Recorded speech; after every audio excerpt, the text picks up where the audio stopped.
Bonsoir, bienvenue dans le débat de France 24, un débat auquel vous pouvez participer via les réseaux sociaux. Après Washington, François Hollande est ce soir à Moscou pour convaincre le président russe Vladimir Poutine de participer à une grande coalition pour combattre l'organisation de l'État islamique. Plusieurs questions ce soir. Quelles seront les conditions du président russe? La France va-t-elle plier concernant le sort de Bachar al-Assad alors qu'elle a déjà infléchi sa position? Va-t-elle revoir les sanctions contre la Russie? Eh bien, on en parle avec nos invités. Avec vous, François Clémenceau, bonsoir, merci d'être avec nous. Vous êtes rédacteur en chef au service Monde du journal du dimanche et vous êtes l'auteur de Hillary Clinton de A à Z et c'est aux éditions du Rocher. Pierre Laurin, bonsoir, merci d'être avec nous, écrivain, journaliste, spécialiste de la Russie, auteur de Moscou et la naissance d'une nation et c'est aux éditions Bartia. Et puis avec nous, Denis Beauchard, bonsoir, merci d'être avec nous. Vous êtes conseiller pour le Moyen-Orient à l'IFRI, l'Institut des Français des Relations Internationales, ancien ambassadeur de France en Jordanie, c'est entre 1989 et 1993. Alors avant de commencer ce débat, on va tout de suite écouter, si vous le voulez bien, François Hollande, le chef de l'État français, qui a fait une déclaration à son arrivée à Moscou. On l'écoute. Le Conseil de sécurité a adopté une résolution à l'unanimité pour que l'ensemble des pays agissent contre le terrorisme, notamment contre Daesh. Et nous devons être à l'initiative pour qu'il puisse y avoir des actions qui doivent être intensifiées contre ce terrorisme-là. C'est pourquoi je suis à Moscou avec toi pour déterminer comment nous pouvons, les uns et les autres, agir et nous coordonner pour que nous puissions à la fois atteindre ce groupe terroriste et en même temps chercher une solution politique pour la Syrie. François Clémenceau, est-ce que François Hollande peut obtenir plus de Vladimir Poutine qu'il n'a obtenu de Barack Obama? Parce qu'il n'a rien obtenu de Barack Obama, ou très peu de choses. C'est pas exact. Je pense que de Barack Obama, on l'a vu, il a obtenu non seulement une solidarité à 100% sur ce qui se passe, sur la condamnation du terrorisme et sur les actions à mener, une intensification de la recherche de renseignements, c'est-à-dire que désormais, tous les livres, comme disent les militaires, sont ouverts sur l'identification des cibles et sur la répartition des cibles qu'il peut y avoir entre Français et Américains. Et le président Obama a en plus ajouté qu'il allait intensifier lui-même les bombardements de son côté, et notamment sur les infrastructures de Daesh qui avaient été relativement épargnées jusqu'à présent. Et avec Vladimir Poutine, on est dans un autre registre. C'est absolument pas la même chose que l'on demande, dans la mesure où, de toute façon, les Russes sont déjà actifs sur le plan militaire dans le ciel syrien. La difficulté, c'est d'obtenir d'eux qu'ils bombardent désormais exclusivement Daesh et non plus tout un tas de formations et de factions au sol qui sont, pour le coup, certaines d'entre elles, des alliés ou de potentiels alliés d'une action au sol lorsqu'on voudra libérer un certain nombre de territoires conquis jusqu'à présent par Daesh. Et on l'a bien vu d'ailleurs avec l'incident de l'avion russe abattu par la Turquie, sur qui était en train de taper ce jour-là l'aviation russe, pas sur Daesh, comme le prétendent les Russes. Ils étaient en train de frapper, de bombarder un certain nombre de milices qui sont alliées de près ou de loin avec les forces de l'opposition syrienne. Donc la difficulté, c'est de savoir si Vladimir Poutine peut s'engager là-dessus sans paraître se désallier, entre guillemets, du régime syrien. C'est-à-dire qu'à partir du moment où on ne frappe que Daesh, ça veut dire que tous les autres mouvements rebelles qui sont opposés au régime vont pouvoir probablement continuer une partie de leur combat contre le régime syrien. Vladimir Poutine peut-il s'engager à ça? C'est tout ce qui se passe en ce moment, ce soir, à Moscou. Alors justement, Pierre Laurin, est-ce que vous pensez que Vladimir Poutine va s'engager auprès de François Hollande, justement, à ne frapper que les membres de l'organisation de l'État islamique? Non, je crois qu'on n'en est pas là. Depuis les rencontres à Vienne entre tous les acteurs du drame qui se joue en Syrie, il y a une vingtaine d'États qui sont impliqués dans ces négociations, on essaye d'établir d'une manière formelle la liste des organisations qui sont djihadistes, islamistes et qui donc sont des ennemis, en particulier Al-Nosra, qui est considéré par certains comme des terroristes modérés, comme si le fait d'égorger à moitié, c'était une modération. En revanche, lorsque cette liste qui a commencé à être établie le sera par tous les acteurs qui participent aux négociations de Vienne, là, il y aura une base pour établir réellement quelque chose. En revanche, ce qui est clair aujourd'hui, c'est que les seuls qui sont susceptibles d'accepter la coalition proposée par François Hollande, et pour la bonne raison que Poutine l'avait déjà proposée avant lui, eh bien, ce sont les Russes. Tous les autres ne veulent pas, parce qu'ils sont pris dans... Barack Obama aussi, parce que François Clémenceau disait tout à l'heure que quand même il a fait des gestes, Barack Obama. Oui, il a fait des gestes, mais il n'est pas prêt à aller dans cette grande coalition. Il y a beaucoup de si. Il y est déjà. Si les Russes... Oui, mais la grande coalition avec la Russie. Il n'est pas prêt à y aller avec la Russie si la Russie continue à taper l'organisation de l'État, pas que l'organisation de l'État islamique, et il n'est pas prêt à y aller si la question de Bachar el-Assad n'est pas également réglée. On va l'écouter, Vladimir Poutine. Vous allez terminer, Pierre Laurent, et je vous donne la parole, Denis Beauchard. Le président Hollande et moi sommes d'accord sur le fait que les frappes russes contre l'opposition modérée syrienne n'ont fait que renforcer le régime d'Assad, dont les brutalités n'ont fait que participer à la montée en puissance de l'organisation de l'État islamique. Nous sommes d'accord sur le fait que la Russie pourrait jouer un rôle plus constructif si elle changeait et décidait de viser et de vaincre Daesh.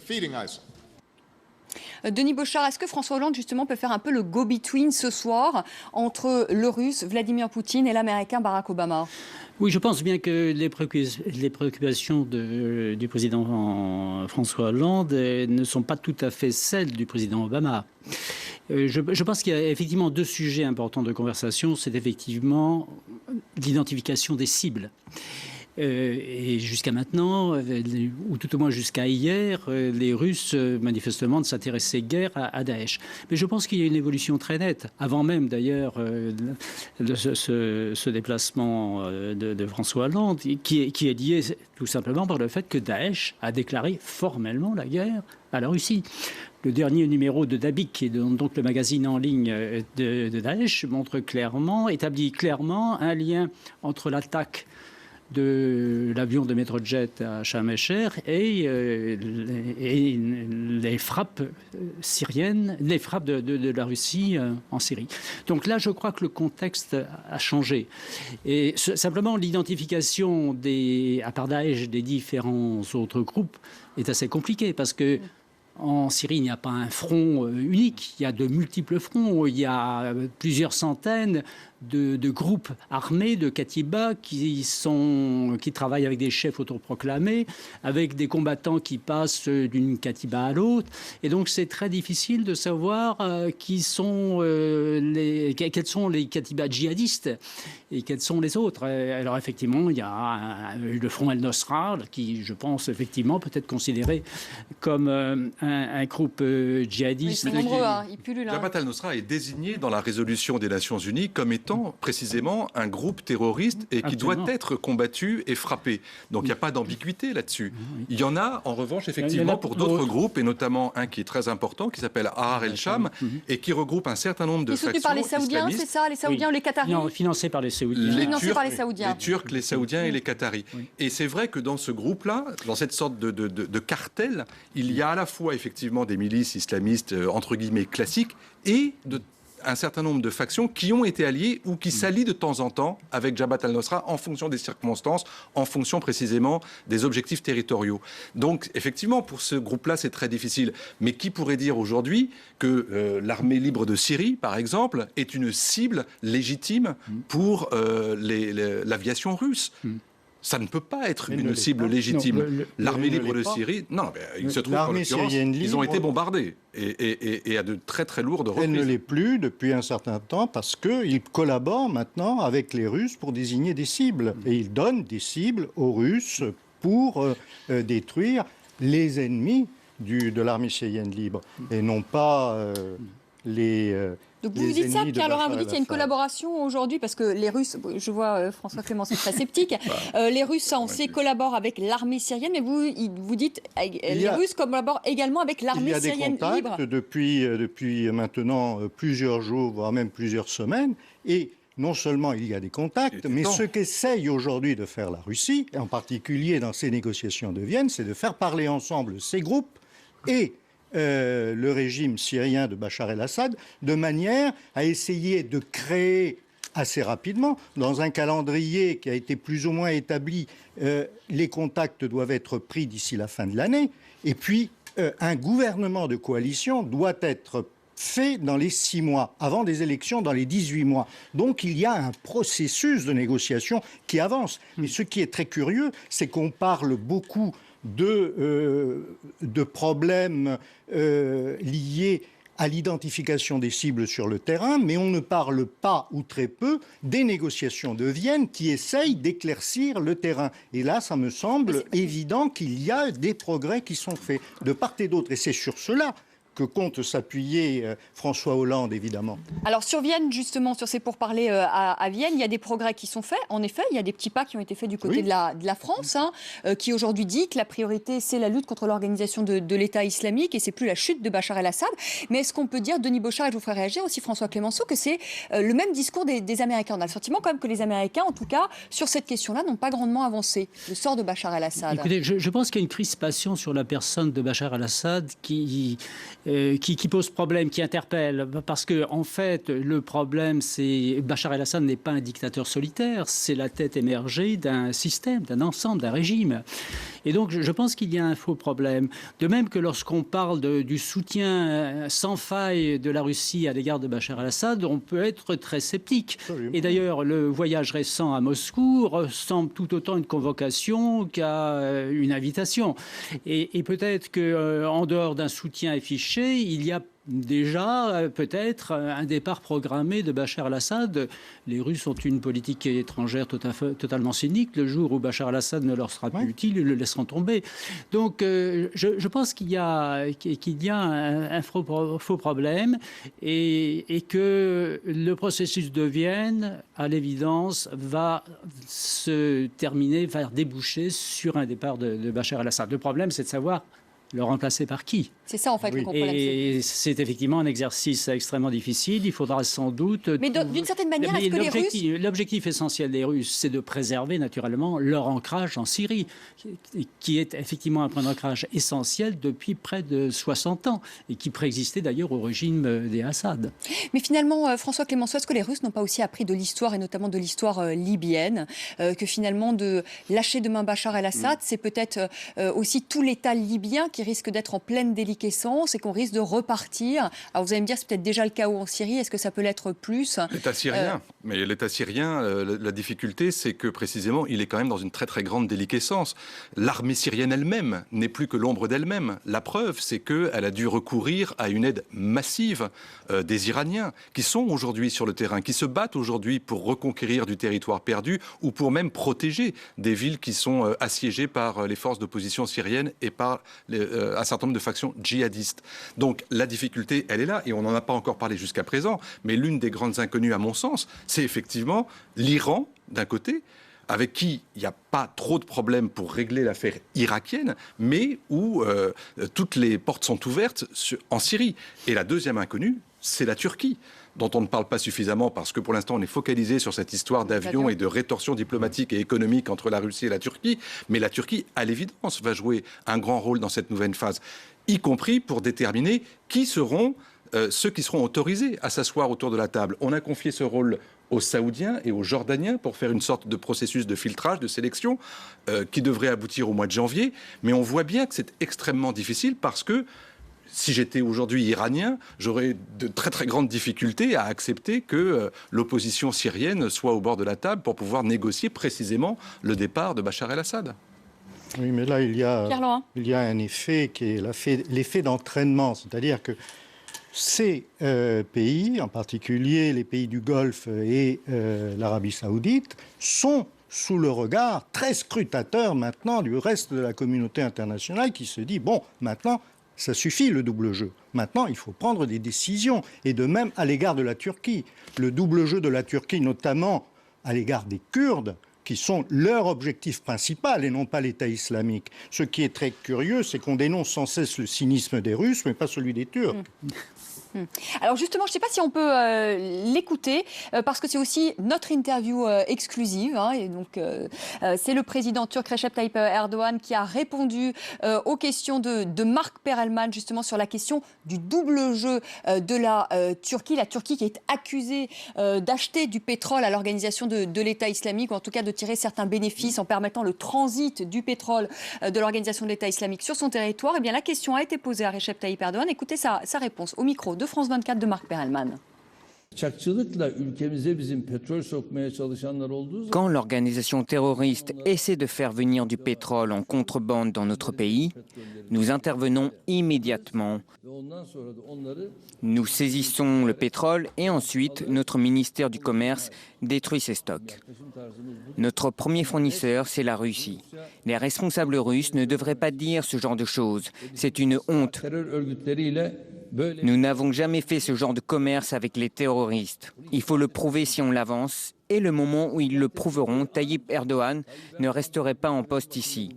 Mais ceux qui font ce genre de calomnie, est-ce qu'ils vont quitter leur poste? Nous vivons avec notre honneur. Denis Bouchard, il a raison, Pierre Laurin. C'est vrai qu'on pointe quand même beaucoup du doigt Vladimir Poutine et son cynisme. Est-ce qu'on ne ferait pas bien aussi pointer du doigt nos alliés, les Saoudiens, les Qataris, les Turcs pour leur cynisme aussi, hein? Non, j'utiliserais plutôt le mot ambiguïté. Ou peut-être double jeu. En tout cas, il est sûr que les Turcs, comme les Saoudiens, ont des objectifs ou des priorités qui ne sont pas les nôtres. Comme Pierre Laurin le disait, s'agissant des Turcs, l'objectif essentiel, c'est d'éviter la création d'un Kurdistan syrien sur leur frontière sud, c'est de lutter contre le PKK et ses bases arrières, et c'est donc aussi de lutter contre Bachar el-Assad. Quant à l'Arabie saoudite, l'objectif essentiel, et d'ailleurs on le voit à travers son relativement faible engagement en Syrie, c'est une guerre contre l'Iran par procuration, et leur principal champ de bataille actuellement, c'est le Yémen. Ce n'est pas la Syrie. Et finalement, les Saoudiens n'ont jamais véritablement accepté la mise en place par les États-Unis d'un gouvernement chiite à Bagdad. Et c'est ça, finalement, leur priorité. C'est d'essayer de déstabiliser le gouvernement chiite de Bagdad. Allez, on fait une petite pause, le temps du rappel des titres. Et on attend toujours cette conférence de presse de François Hollande et Vladimir Poutine qui prend un peu de temps. Visiblement, ils ont plus de choses à se dire que prévu. À tout de suite. François Hollande qui est à Moscou, qui s'entretient en ce moment même avec Vladimir Poutine, le chef de l'État français qui devrait donner avec son homologue russe une conférence de presse. Cette conférence de presse était prévue il y a près d'une heure. C'est dire qu'ils ont beaucoup de choses à se dire, François Hollande et Vladimir Poutine. François Hollande qui a fait une déclaration avant ses entretiens. Le ton était plutôt très cordial. Il a tutoyé le président russe. Autant vous dire qu'il y a de ça quelques mois, au moment de la guerre en Ukraine et de l'annexion de la Crimée, eh bien, le ton était tout autre. On va regarder cette séquence ensemble. C'était lors de la visite de Vladimir Poutine à Paris. C'était en 2013. Aujourd'hui, on vous voit côte à côte, de nouveau franc, mais pas très chaleureux. Alors, est-ce que les relations entre la France et la Russie sont chaleureuses aujourd'hui? Est-ce que cette rencontre a permis de les réchauffer?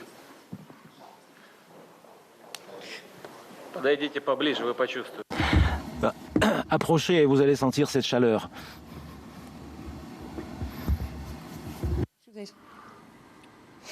Pierre Laurin, le ton a quand même radicalement changé.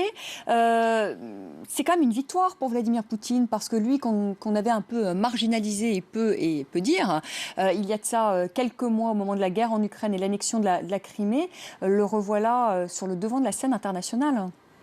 Mais je crois qu'il y a une logique, c'est qu'on ne peut pas régler les affaires internationales sans la Russie. C'est un peu absurde.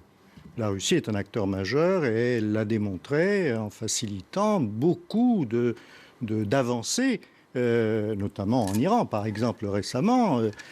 Donc, stigmatiser la Russie pour des impératifs de politique intérieure américaine, ça se comprend peut-être à Washington, beaucoup moins en Europe.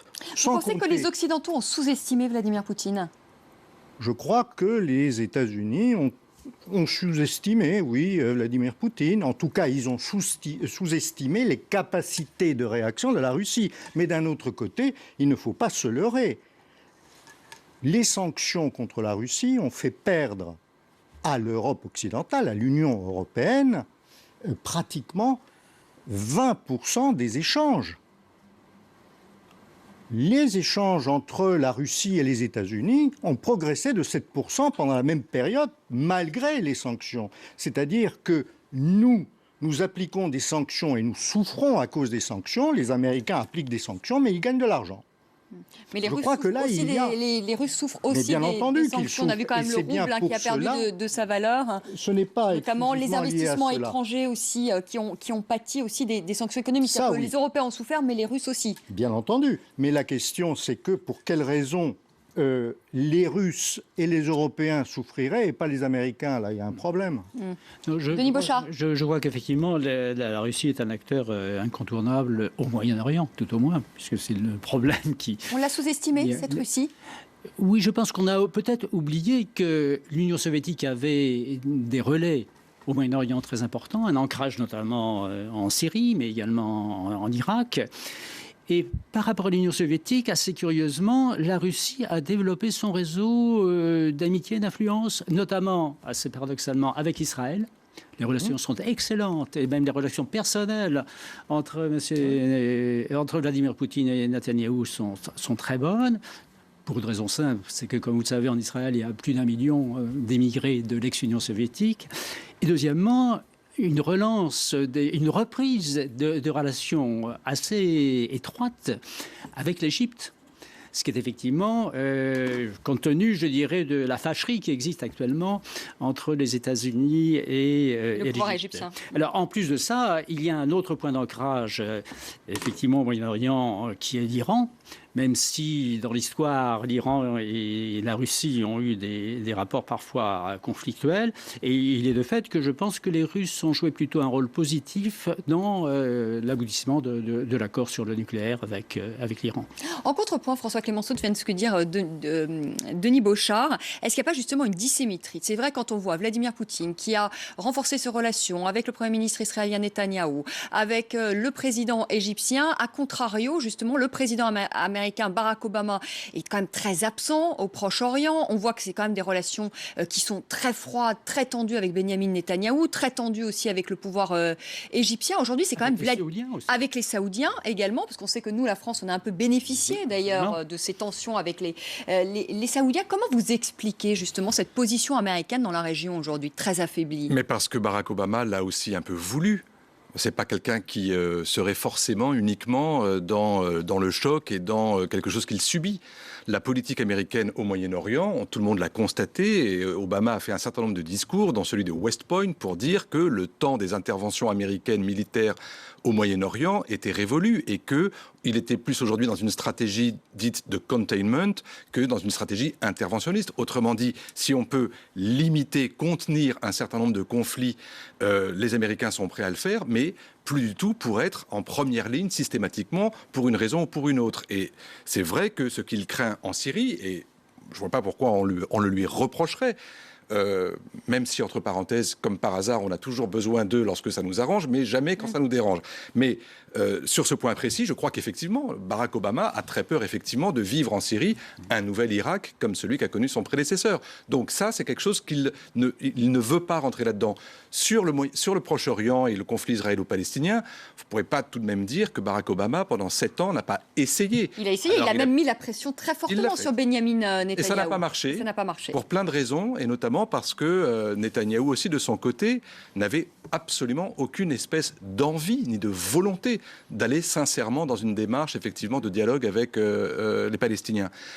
Et enfin, sur ce qui est pour lui le plus important, alors après on peut juger est-ce que c'est bien, est-ce que c'est mal, est-ce qu'on en reparlera dans 10 ans. Je pense que pour lui, ce qui était le plus important, c'était l'accord sur le nucléaire avec l'Iran. Parce qu'il pense que ça, c'est quelque chose qui va servir de socle pour des relations futures entre l'Amérique et cette partie du monde. Donc il l'a obtenu, et il a considéré que c'était prioritaire par rapport à tout le reste.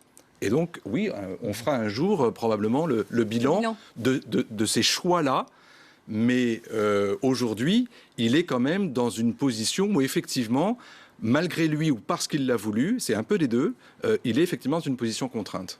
Oui, enfin, j'apporterai peut-être une ou deux nuances et un complément à ce que vous venez de dire. S'agissant de la relation entre les États-Unis et Israël, c'est une relation très, très compliquée, avec effectivement Israël représentant aux États-Unis une force de politique intérieure très efficace. Mais Barack Obama n'a jamais osé faire ce que certains de ses prédécesseurs en particulier le président Bush père, c'est-à-dire exercer des moyens de pression concrets et efficaces. Et donc, il a calé tout de même très vite face à Benjamin Netanyahou, notamment sur l'affaire des colonies. Des colonies, oui. Alors, il y a tout de même aussi d'autres raisons je dirais, de fâcherie. Et en particulier, parmi les choses qui sont reprochées aux Américains, notamment par les Saoudiens, il y a le lâchage extrêmement rapide du président Moubarak face au printemps arabe égyptien et effectivement aussi une certaine complaisance et un certain rappel d'ailleurs des droits de l'homme, une certaine complaisance vis-à-vis des frères musulmans, de l'ambassadrice d'Égypte sur ordre naturellement, sur instruction d'Obama, et effectivement une certaine crispation lorsque le président Sisi a pris le pouvoir à la suite effectivement de ce qu'on peut appeler un coup d'État qui a suscité des réactions notamment au nom des droits de l'homme. Donc il y a une combinaison effectivement de beaucoup de secteurs. Et s'agissant en fait de l'accord nucléaire, je dirais, a provoqué un traumatisme sur les Saoudiens qui considèrent que la menace iranienne est pour eux une menace quasi existentielle. Et ils sont effectivement terrorisés par cette... Pierre Laurent, c'est un président faible, ce président Obama, quand on le voit comparé au président Poutine qui, lui, a dit il y a 3 ans, je soutiendrai Bachar al-Assad jusqu'au bout, je ne dévie pas ma trajectoire, qui a annexé la Crimée comme ça, la barbe des Européens. Est-ce que vous diriez que Obama est un faible comparé à Poutine ? Écoutez, je ne peux pas dire qu'Obama est un faible. Il a ses principes politiques, il a une politique intérieure à régler, et ce n'est pas facile. S'il a actuellement une opposition républicaine qui est plutôt tenace, il y a bientôt des élections, lui, il ne risque plus grand-chose. Mais, c'est pas le cas de Poutine, dit François Clémenceau. Oui, il n'a pas d'opposition. De toute manière, je crois que le problème est très simple. Je reviens à Obama. Pour lui, il faut qu'il laisse la maison à peu près dans un bon état. Donc, tout ce qui va à l'encontre de ce qu'il espère, c'est-à-dire laisser tout clean. Il ne va pas s'engager. Il est très clair que lui, il a hérité de l'Irak et il a retiré, tant bien que mal, plutôt mal que bien, mais il a retiré les soldats américains. Il ne veut pas laisser à son successeur le même problème. Quant à Poutine, c'est tout à fait différent. Vous savez, que l'on soit pour Poutine ou contre Poutine, la Russie est un bloc de 150 millions de personnes qui, il n'y a pas très longtemps, étaient des soviétiques. À l'époque où on parlait de démocratisation, il y avait une blague qui circulait à Moscou, c'est Gorbatchev veut instaurer la démocratie à la suédoise. Il a échoué parce qu'il n'a pas trouvé assez de Suédois. Eh bien, je crois que nous sommes dans cette logique-là.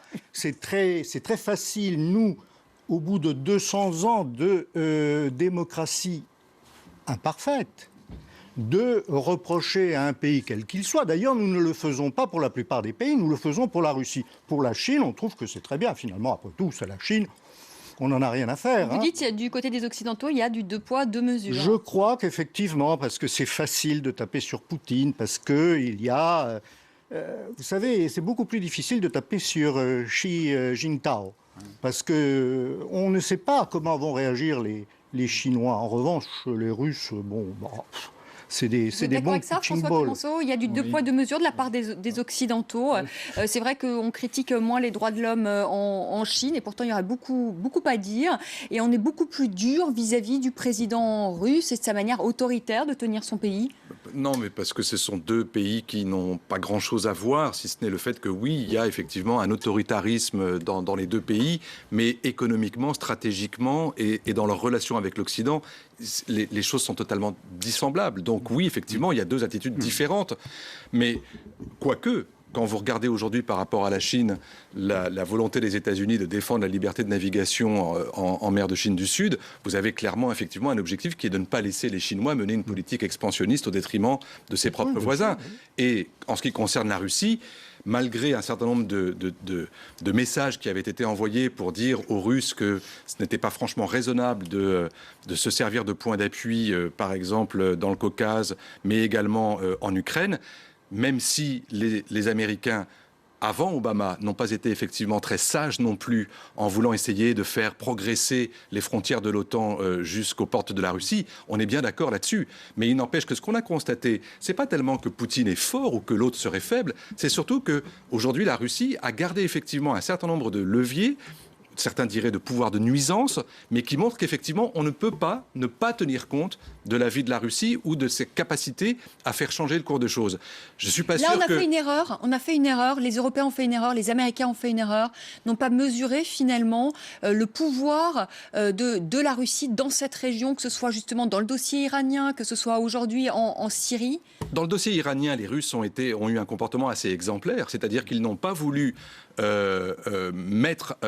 fragiliser les négociations avec l'Iran pour des objectifs de politique intérieure ou pour relativiser ou amender un certain nombre de conduites sur d'autres fronts, notamment sur le front ukrainien. Mais sur la Syrie, franchement, avoir attendu 4 ans pour pouvoir intervenir au profit de leur seul allié réel dans cette région, ça veut bien dire aussi que la politique de soutien ou de solidarité des Russes avec la Syrie n'était pas extrêmement au point. Et on ne peut pas dire que ce soit les Américains qui aient fragilisé le pouvoir de Bachar el-Assad depuis 4 ans. C'est pas vrai.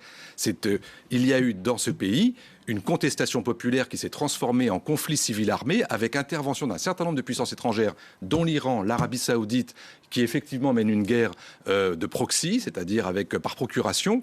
Mais le pouvoir de Bachar el-Assad, par rapport à ça, est devenu de plus en plus faible, jusqu'à ce que, étant pratiquement condamné, la Russie vienne à son aide dans les circonstances qu'on connaît. Et c'est pas forcément très prometteur, parce que maintenant, le travail diplomatique derrière, pour pouvoir effectivement aboutir à mettre des gens autour d'une table, c'est 100 fois plus compliqué maintenant que ça ne pouvait l'être il y a 3 ans. Là, je ne peux pas laisser dire cela, d'une part, parce que, si vous vous souvenez, la première conférence de presse commune entre le président Hollande et Vladimir Poutine, c'était à Paris, en juin 2012, et à ce moment-là, le président Poutine a dit, pratiquement textuellement, « Je n'ai rien à faire de Bachar el-Assad, mais lorsqu'on renverse un dictateur, et l'exemple de la Libye l'a bien montré, il faut au moins savoir ce que l'on va mettre à la place. » Par ailleurs, à la même époque, la Russie était le seul pays occidental à soutenir les négociations de Genève entre l'opposition et le pouvoir syrien. Donc on ne peut pas dire que la Russie n'a rien fait et que non, ce sont plutôt les autres qui ont lâché. Par ailleurs, je reviens un tout petit peu en arrière, mais ça me semble important. La Russie, elle a beaucoup de défauts, mais vous savez que la peine de mort n'est plus appliquée. En Arabie Saoudite, la peine de mort est appliquée et à des poètes qui n'ont rien fait. Ils appliquent même la charia au même titre que l'organisation de l'État islamique. Oui, tout à fait, oui. Oui, c'est ça. Oui, je rappelle quand même de niveau. Moi, je suis assez d'accord avec ce qui vient d'être dit. J'ai eu l'occasion de participer à plusieurs colloques à Moscou sur les problèmes du Moyen-Orient en 2002, en 2013 et récemment encore. Ce qui m'a frappé, c'est qu'effectivement, le diagnostic sur le printemps arabe des Russes a été immédiat. Vous, Occidentaux, vous vous fourvoyez. Il ne s'agit pas de forces démocratiques qui essayent de se faire entendre, ce sont des forces islamiques qui veulent prendre le pouvoir. Et effectivement, quand il y a eu des élections libres dans un certain nombre de pays du Moyen-Orient et d'Afrique du Nord, qu'il s'agisse en particulier de la Tunisie et de l'Égypte, ce sont effectivement les frères musulmans et les salafistes, et des partis salafistes en Égypte, qui sont arrivés largement en tête. Et donc pour eux, c'était vraiment l'ennemi. Les islamistes sont, avant même Daesh, c'était l'ennemi. Pour une raison simple, c'est que la Russie a une communauté musulmane importante, de l'ordre, je pense, de 12 millions, y compris dans l'agglomération de Moscou, et qu'ils redoutent effectivement un retour de la guerre au Caucase. Alors simplement, je pense que l'engagement russe, finalement, en Syrie, cet engagement sous forme de frappe militaire, a été assez tardif, parce qu'il y a tout de même le souvenir de l'Afghanistan. Et de toute façon, cet engagement reste relativement limité. Les Russes ont surtout compté, s'agissant de force au sol, sur l'Iran. Et effectivement, il y a maintenant, depuis 1 an, à peu près 20 000 combattants qui, directement ou indirectement, sont organisés, manipulés, entraînés, financés par l'Iran, y compris plusieurs des combattants relevant de la brigade Al-Quds, c'est-à-dire des Iraniens eux-mêmes. Pierre Laurin, avant de refermer ce débat, est-ce que vous pensez que Vladimir Poutine va chercher à ce que les sanctions contre la Russie soient levées? Est-ce qu'il va dealer ça, négocier ça avec François Hollande? Je ne pense pas qu'il le négocie directement. Je pense que pour lui, il est très clair que dans la situation actuelle, ces sanctions n'ont pas lieu d'être. Le processus de Minsk sur l'Ukraine se poursuit tant bien que mal, mais en tout cas, il semble que Moscou ait une plus forte influence aujourd'hui sur les républiques autoproclamées que précédemment, donc ça semble à peu près bien s'amorcer. Par ailleurs, on ne peut pas continuer à considérer que la Russie est une quantité négligeable et qu'on n'a pas besoin à regarder nos entreprises, de grosses entreprises qui faisaient des affaires avec Moscou et qui maintenant... Vous dites qu'il ne va pas chercher à négocier la levée des sanctions. Vous êtes d'accord avec ça, François Clémenceau ? Je crois qu'il aurait tort d'essayer de faire un linkage comme ça parce que c'est pas du tout les mêmes dossiers et ça n'a pas grand-chose à voir. Et c'est beaucoup plus intéressant de voir effectivement le travail que Vladimir Poutine mène précisément dans le processus de Minsk avec des capacités d'influence plus que réelles sur les groupes qui se sont autoproclamés dans la région du Donbass.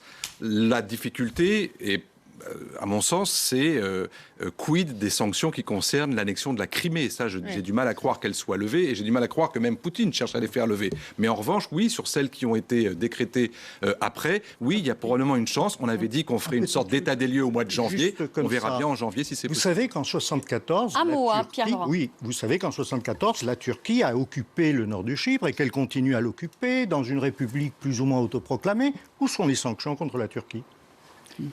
Bon, c'est la fin de ce débat. Où sont les sanctions contre la Turquie? Mais bon, c'est peut-être pas le bon exemple non plus. C'est pas parce que la Turquie a fait que la Russie doit le faire. Parce que sinon, où irions-nous si tout le monde commençait à annexer tout le monde? Le contexte est différent, oui. Voilà, le contexte est différent, dit Denis Bochard. Merci beaucoup, merci à tous les trois. Je vous vois très sceptique.